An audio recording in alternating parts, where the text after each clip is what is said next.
never get uploaded? I don't know about you, been having basically kind of the roughest week ever. We killed the dual socket board. Anthony, yeah, you killed the dual socket board. It's Alex. Alex killed the dual socket board. Anthony got pulled out of the office on a particularly busy week for an event that ended up being a complete and utter waste of time. Thank you, Intel. I just, it's funny. To the viewer out there, there seems to be this perception that when a company invites you to an event, that it's like free trouble. You just got free trouble. Sorry. Like there's this perception. What they don't seem to realize is that it costs me money to have myself or someone else out of the office. Not just money at that time. And that might have spent with my family. Spent clipping one of my toenails that's a little long right now and is kind of catching on the inside of my sock and is a little uncomfortable. The things that we wanted to do. And in this case, like I would actually prefer, not just in this case, but in most cases, I would strongly prefer having a company get on the phone with me so I don't have to sit in an airport for 3 hours, sit on a plane for anywhere from 2 to 5 hours, sit in an airport for another half an hour waiting for my baggage, and then do the whole thing all over again.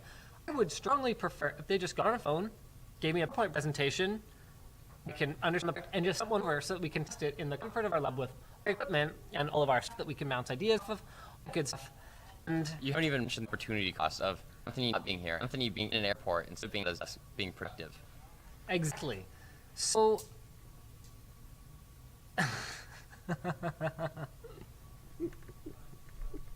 audio issues persist. Thing.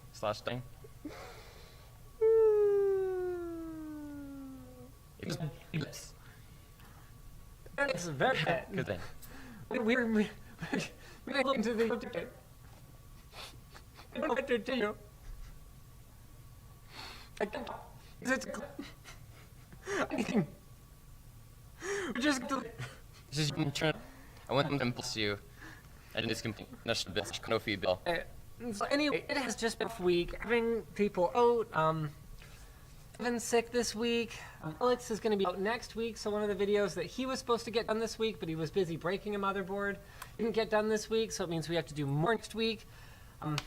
Next week, I'm going to be out of the office 2 days. Actually, we've got some really cool videos that we're going to be shooting next week. I love it when you're in the office. Okay, well, on one of the days, I'm actually going to be in the building. I'm just going to be really busy. So I don't know if you guys remember the murder box. Yeah, it's sort of an unfortunately named like boutique system integrator that existed around 8-9 years ago.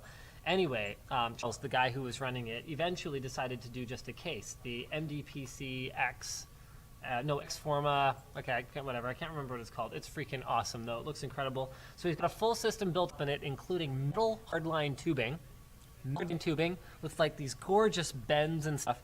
And what we're gonna be doing is we're gonna have him come into the studio and do like a teardown of it. So it's gonna be kind of like disassembling a supercar on camera. It's gonna be like a computer, but a supercomputer because that's a specific thing and it isn't that. System, I was like, I didn't even know such things were possible. And there, when he sees the Coliseum, I didn't and could build such things. Or PC and Gladiator times. Okay, so let's move into our first pick of the day. This one is, we took it a fair bit last week. Apparently my explanation of it was very confusing because a lot of the comments on the WAN show last week were just saying that we're having a really hard understanding what the it was I was talking about exactly.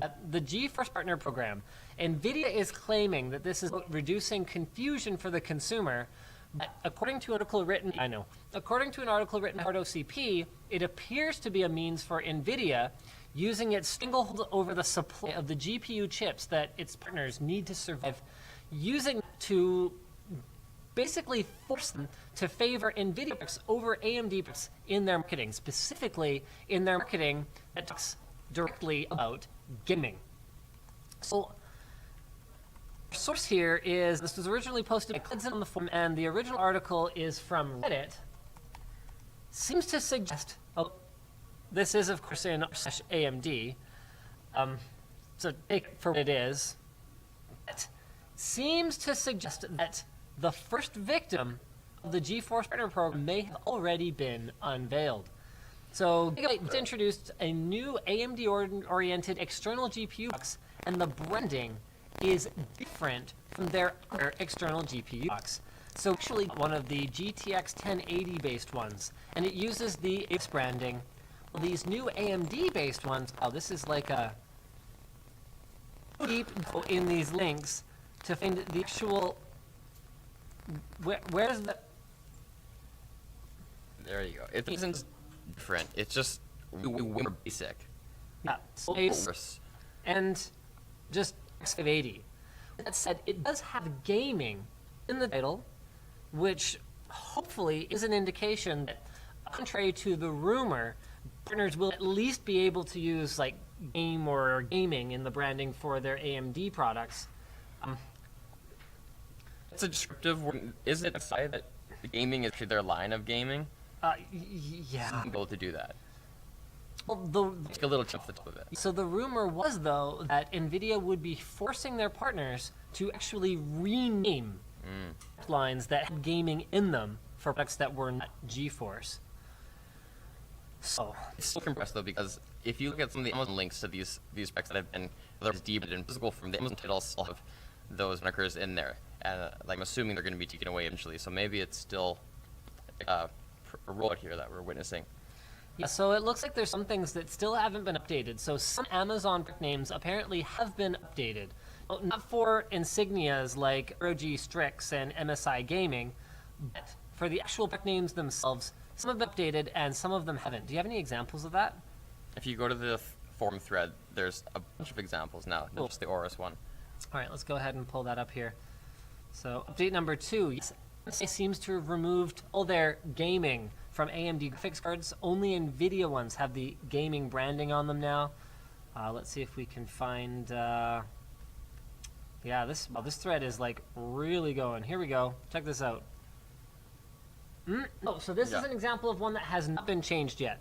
So Asus ROG Strix Radeon RX 560. Now with that said, one of the things I would have to wonder is that given the complicated nature of updating the name of a product that's out there in the wild already, is it possible we're not seeing the full effect yet? Is it possible that NVIDIA would be waiting for like the next rollout of products, like a 600 series graphics card? Could you possibly restrictively say, hey, update your product names on your websites? I mean, you could ask for it, but I mean... But there's so many channels.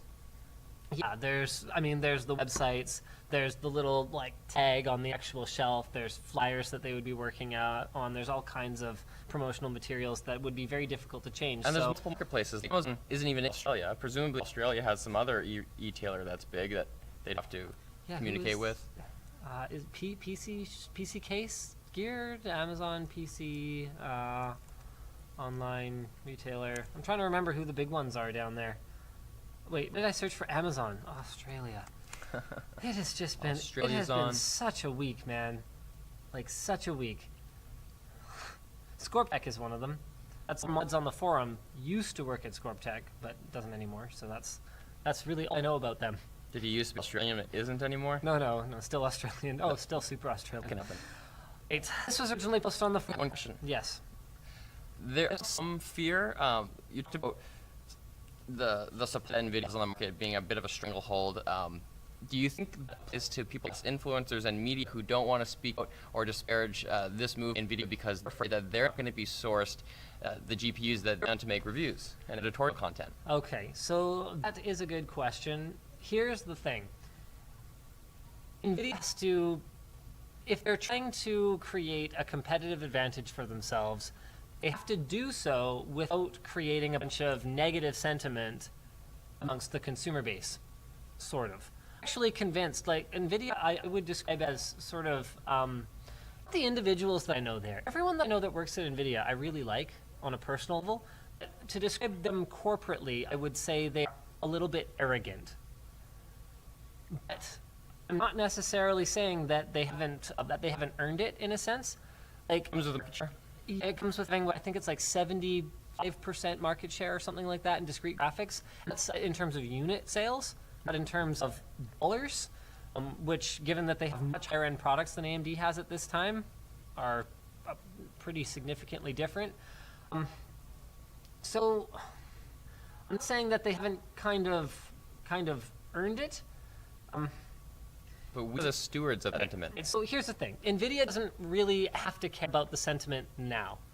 Because at the end of the day, what else are you going to buy?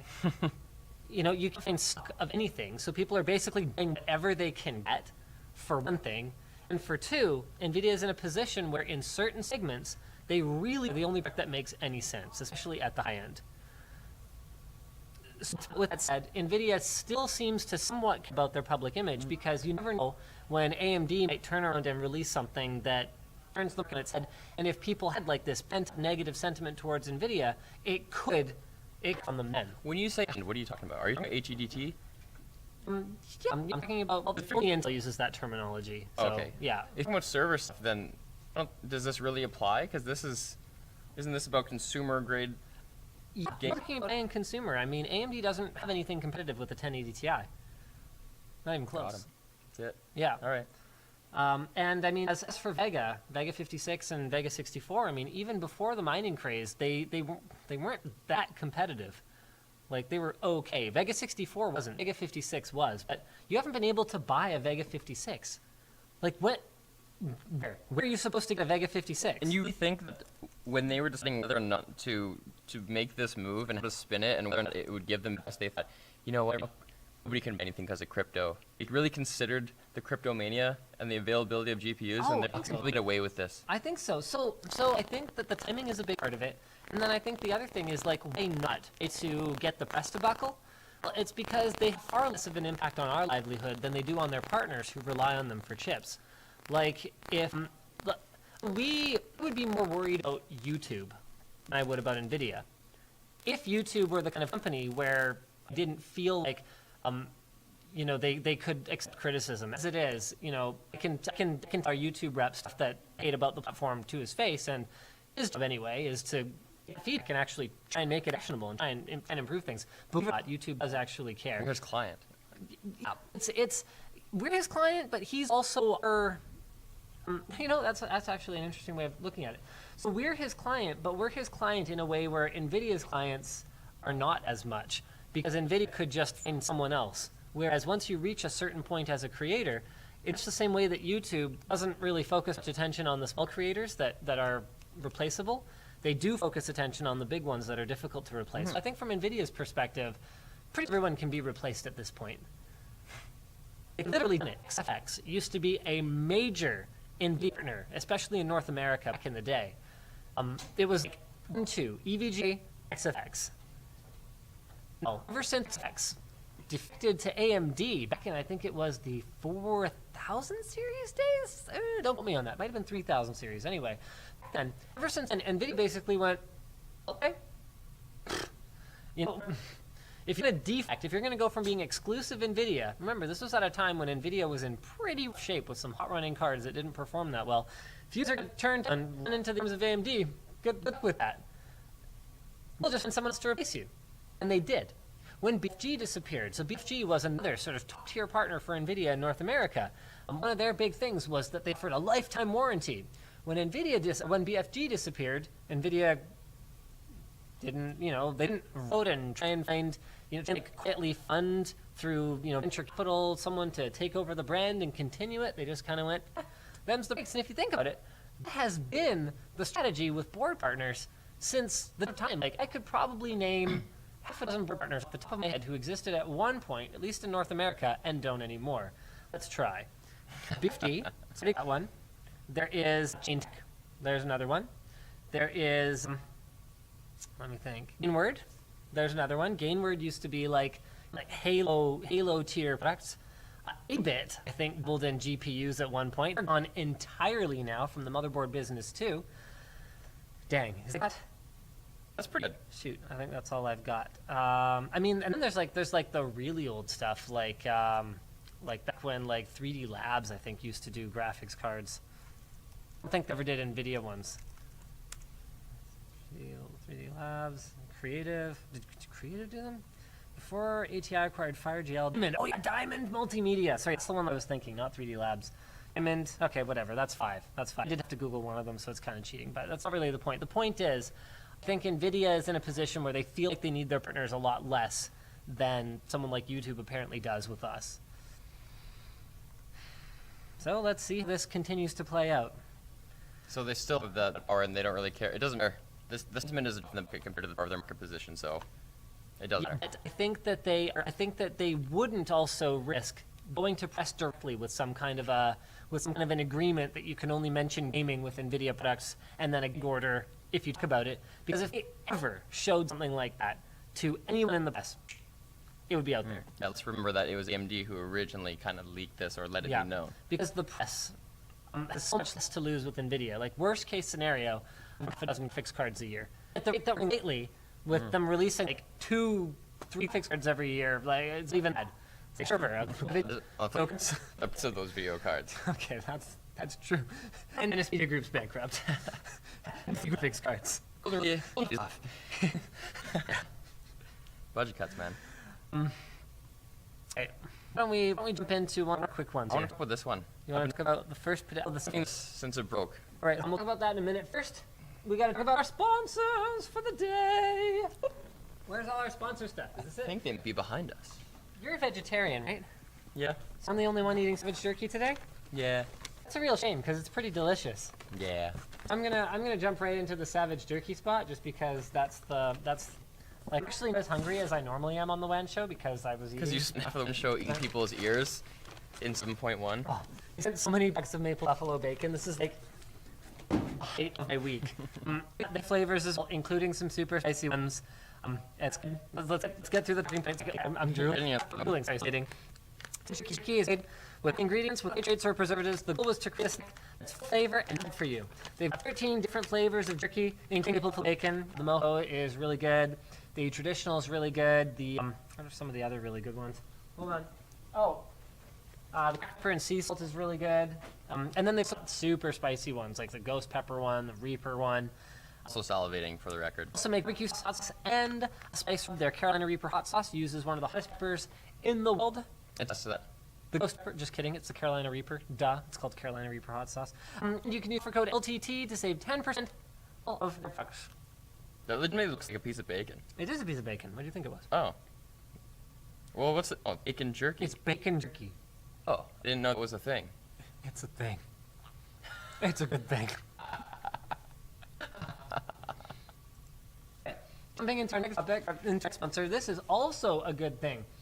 So EK has introduced the Phoenix.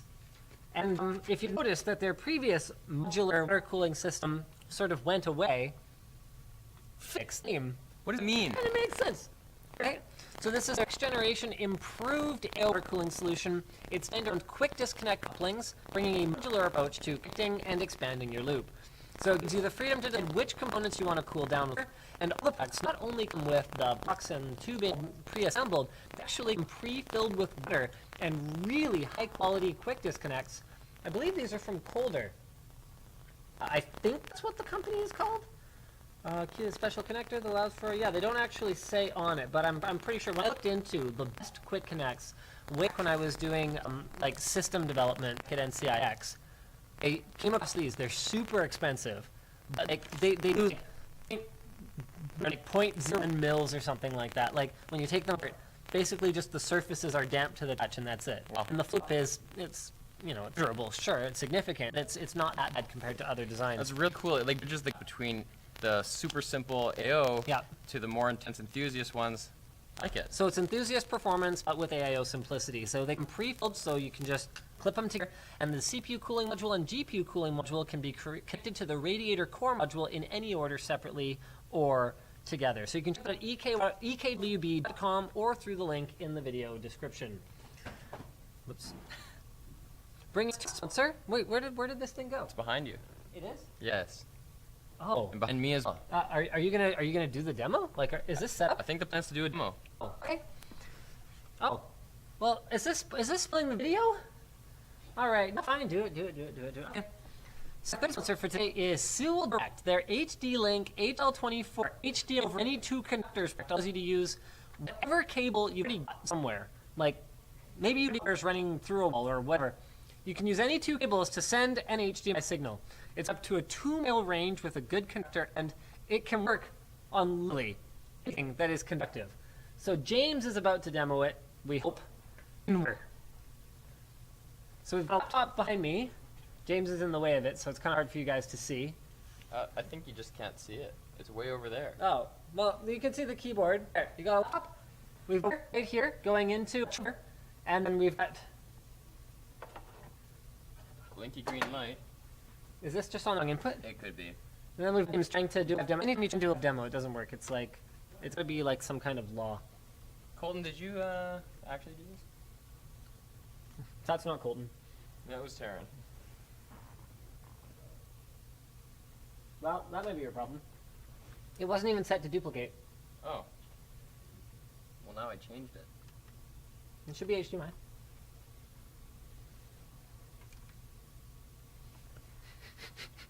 Move on. We've made it where we have it working. It's receiving signal. The problem is the monitor. That's weird. Why? Cause see that? See that beautiful green blinky light? Yeah, no, that's definitely working. It's getting enough for sure. Oh, here we go. Yeah, no, that's because I power cycled. Oh, it's showing. No, I don't know. I don't know why it's not working. Is it trying to run at not 1080p or something? Like I don't know what's going on here. I mean, I do another topic. Do you want to try and fix it or? Oh, we've got the monitor we used yesterday right there. 8. This is apparently old news, but the Xbox One is getting FreeSync. The original article here is from Forbes. Let's go ahead and this is absolutely huge news from my perspective. I'm so thrilled about this because on the PC side of things, if you're not able to hit 60 frames per second, then it sucks. But worst case scenario, there is a solution. You can spend more money, I guess. And I know that's one of the criticisms of PC gaming is that it's kind of a sinkhole when it comes to how much you can end up spending on it. But at least there is a solution. With a console, if you want to play some kind of a console exclusive, and it happens to have, hitches in the animations, or it happens to not run completely smoothly at 60 FPS, some games are coming out that do actually allow you to alter the detail levels, but not everything does. So this is great. The Xbox One S and the Xbox One X are both going to get FreeSync support. So on a supported display with HDMI 2.1, you'll be able to use FreeSync 2, which means that if you get a dip in your frame rate, the TV's refresh rate will actually drop to match it perfectly, which has a real-world, very significant benefit to the smoothness of the animations. Right now, James, when we recorded this initially, the first time, because we had to reset the show a couple of times due to audio issues, that right now there are no TVs on the market with support for the HDMI 2.1. But, from perspective, you have to start somewhere, and, okay, so there's a bit of a drag. You gotta start somewhere, and at least this gives us opportunity to move towards that in the future. Especially trying to run, games at 4K, and, nothing against the Xbox One X. You can solve a really positive review here, but trying to run games at 4K on anything is demanding right now, and trying to run them on the Xbox One X is, well, particularly demanding. This has the potential to be a real game changer in terms of animation smoothness on consoles. Actually leads kind of nicely into another topic we have here, which is that the G-Sync 4K 144Hz monitors that you may have seen at CES last year in 2017, which were subsequently delayed, are supposed to finally being released in April. But the question, I think there was a good there, is what the heck could you use to run something in 4K 144 hertz? Oh, the only at 144 hertz? Oh, nothing. You're gonna get anything. Yeah, it's frame rate to use that. It's a funny product because it's like the product for no one. So it's high frame rate, refresh rate for esports titles, but then one thing League of Legends is actually running at 4K. You just wouldn't do that. Why would you? I would rather, as a pro gamer, if I was a pro gamer, I'm not. I would rather have 240 hertz at 1080p. And from my understanding, a lot of pros don't actually prefer these gigantic large format displays because it actually makes it so that they can't see everything that they need to see at once. It seems to me it's just the first product that has this suite of features that will come up eventually. They're just first. Yeah, and sort of the flip side of that is if you're more into like the sightseeing games, You don't need the refresh rate. you don't need the refresh rate because you're going to be running those kinds of games at more than like 60 frames per second. Nah. With that said, though, we don't know the upcoming GPUs, whether it be they Ampere or Volta or whatever NVIDIA ends up calling their GTX 2000 series, I guess, whatever they end up calling them. We don't know how powerful they're going to be. So it might be. Even the Buffalo Bacon's got a little bit of space, and it kind of went down my wind right there. I'm okay. I'm not gonna. I don't think about why these monitors were delayed, but could it have been to do with the HDMI 2.1 spec? Is this going to use 2 cables or what? No, these are DisplayPort. So as far as I know, and this is just based on rumors that I read on the internet, as far as I know, it has to do with delays to NVIDIA's latest G-Sync module. Okay. I think VOE was 144 hertz. Correct me if I'm wrong. I think even HDMI 2.1 is maxed out at 120. I'd be right. Fact check that. I'm still TT in the chat. Okay. Yeah. In the meantime, why don't we go on to your big topic here? So this happened. I was supposed to be delicious on the forum. The original article here is from RT.com. The first pedestrian death has been has just happened, but has been recorded from a self-driving car. Well, actually, the thing actually driving because of the cameras. This is so. 14-year-old Elaine Herzberg was a self-driving Uber. Last night at 10 p.m. It was out. She was crossing the street with her bike in Tempe, Arizona. Actually, a lot of these self-driving car testing projects are in Arizona. They made some attractive terms to companies, and they have pretty nice weather. It's kind of easier. The car was going 40 miles per hour, which is 65 kilometers, and this is an SUV. It's a Volvo XC90 SUV. So there was a safety net kind of human driver in the vehicle, and when the story broke, we didn't have the footage of what the camera saw, the jump footage, as it were. So we didn't know. We didn't the backup driver, didn't the human driver hit the brakes? How was it possible that this woman was struck? The original details were just like irrelevant things like it was out and she wasn't at a crosswalk. Yeah. Neither of those had any impact whether the car should stop. So Velodyne LiDAR said it won't be advising its customers to halt tests in the wake of this death because they don't believe the accident was due to the LiDAR, which often works even better at night due to less interference. There's noise. They think it's possible, they don't design the software Uber does, so it's possible that it's how the data was handled in the software end. It's still known why the car didn't stop. When the dashcam footage was released, it became clear that there was, if the jump footage looks like what it really looked like at night, there's no way a human could have reacted.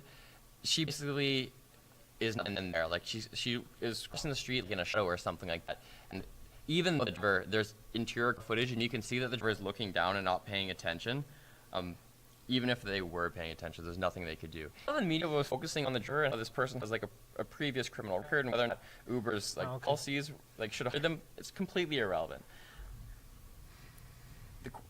What we were was like, obviously this is a big step for the driving car community and industry, and what's going to happen in California. California was about to initiate programs like this, so it might take a little longer. So Uber has halted tests in San Francisco, Phoenix, Pittsburgh, and Toronto. And so here's the thing.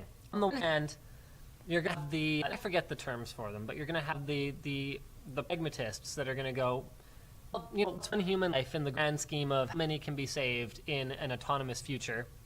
But, thank you. And if this was a kid,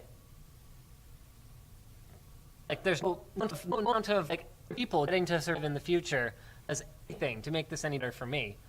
And from perspective, like I'm reading a quote like this, and this is someone who really wants to see self-driving cars succeed and wants to buy one as soon as humanly possible. They're doing testing here in my neighborhood. You know, as soon as I read this, this is being almost as the guinea pig. Maybe it's the wrong way to think about it. What's if I said her name and age in the story here, because I posted this on Twitter when it first broke. It was like I expected a lot more varied comments. But the only comments were like, yeah, in the future it'll be good. but this is a real person.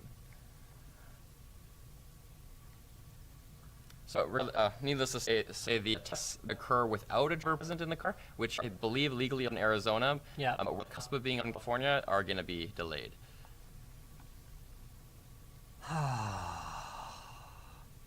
Man, that's rough. In other news, what else do we got? Oh, Congress passes FASTA, which sounds like a hip bill. It's like FASTA bill, you know, it's like pretty FASTA, man. A FOSTA. Actually, we should start using it as like a cuss word. It's pretty It's FASTA. on. Okay, Yeah. I'm done. I'm done. I think FOSTA should mean good, and means bad. Like some FASTA. No, you think it's good? You could see that's FASTA.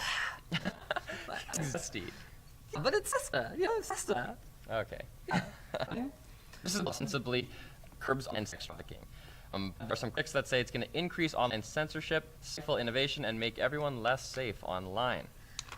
So- they're just waiting for Yeah. President Trump's signature for it to become a law. I can't imagine him not signing anything that he can list in like his accomplishments. I actually think he would sign anything. And with that said, I think the news that I looked at most recently said that he might not sign the bill that funds the government for the next year or whatever, the omnibus bill or whatever they're calling it. Right. Anyway, whole other conversation. So here's the issue that okay. So on one hand, if actually preventing human trafficking by creating what is in effect sort of a responsibility on these websites for the content that is being posted by third parties, if we actually helping people by doing that, that's a good thing. The problem is what this creates is a burden on website owners and operators to be responsible for everything that is posted on their sites. Not just everything that is present on their sites on an ongoing basis, but everything that is posted on their sites. And as someone who hosts a user submit content forum, I can tell you right now, it is basically freaking impossible to police every single thing that someone might post on a website. Craigslist has already removed its personal section for fear of a SESTA transgression that would affect the entire site.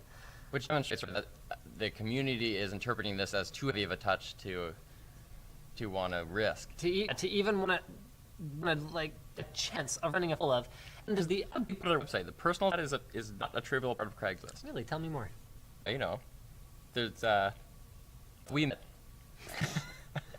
No, I don't think we posted on Craigslist. Posting. And so the argument, though, is that, well, you know, if you have a site, you should be responsible for what's on it.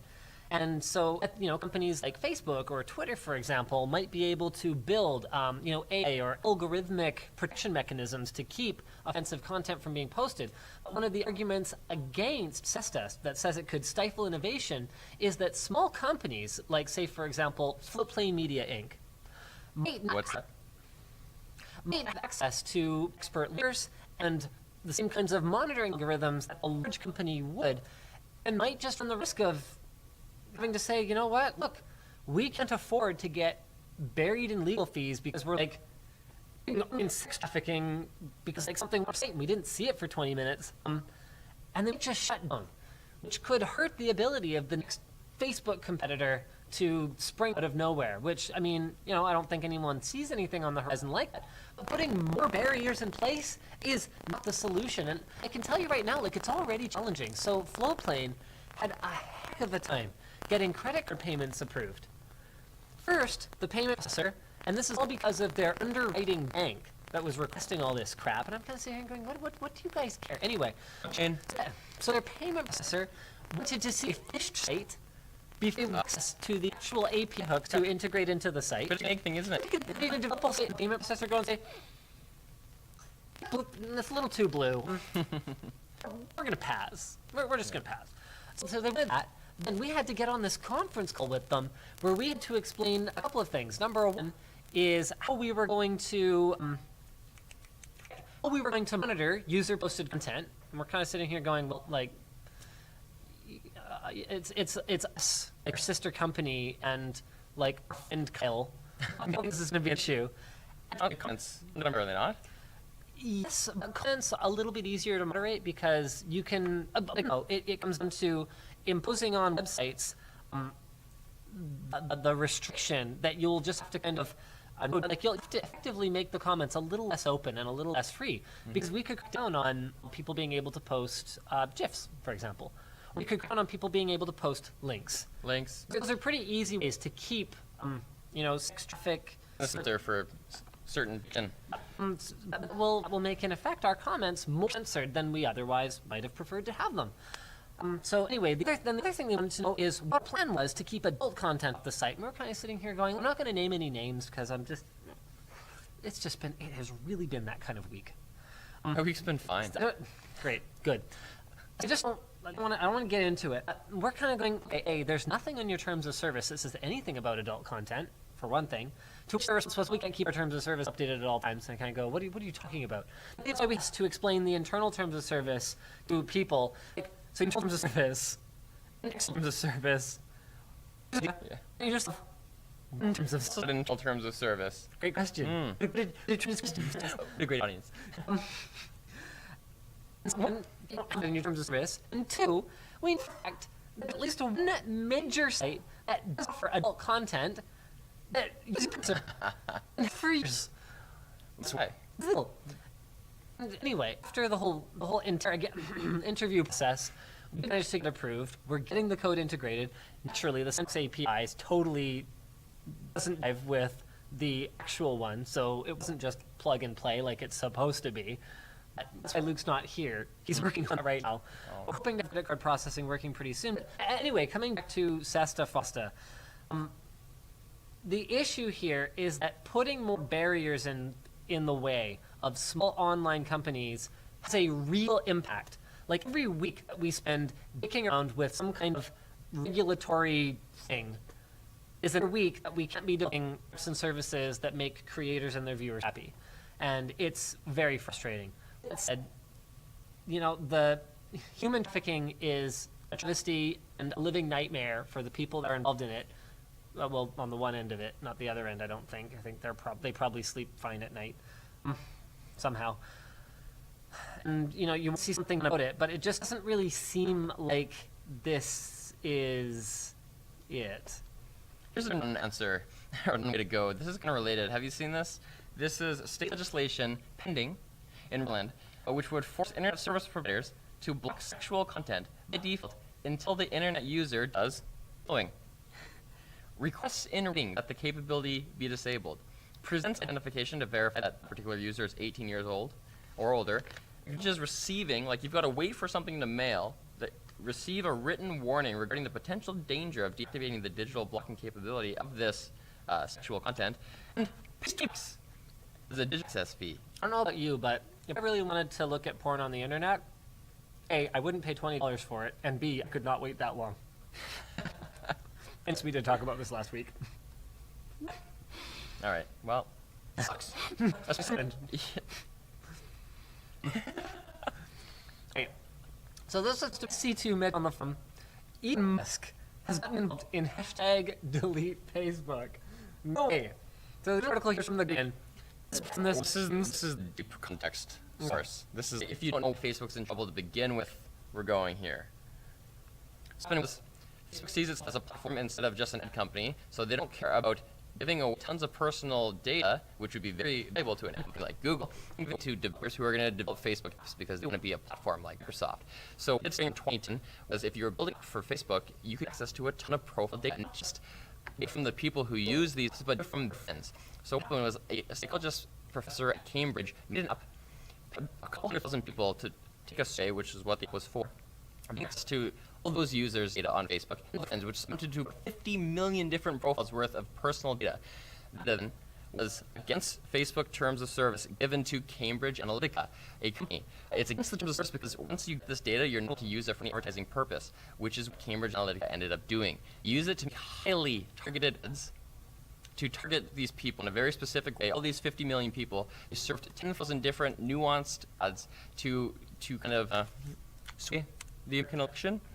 Well, attempt to. Attempt to sway it. To prove it worked. Well, We're experts. So this is Facebook's in trouble. A famous hashtag delete Facebook has been started by all the people who benefit tremendously from Facebook. The owners of LinkedIn. He started delete Facebook hashtag. You must quote about the delete Facebook hashtag, and he said, "Exists? Okay, it's just into the Facebook pages." And we discussing because he does it, or if he believes in the cause, or what. Other news.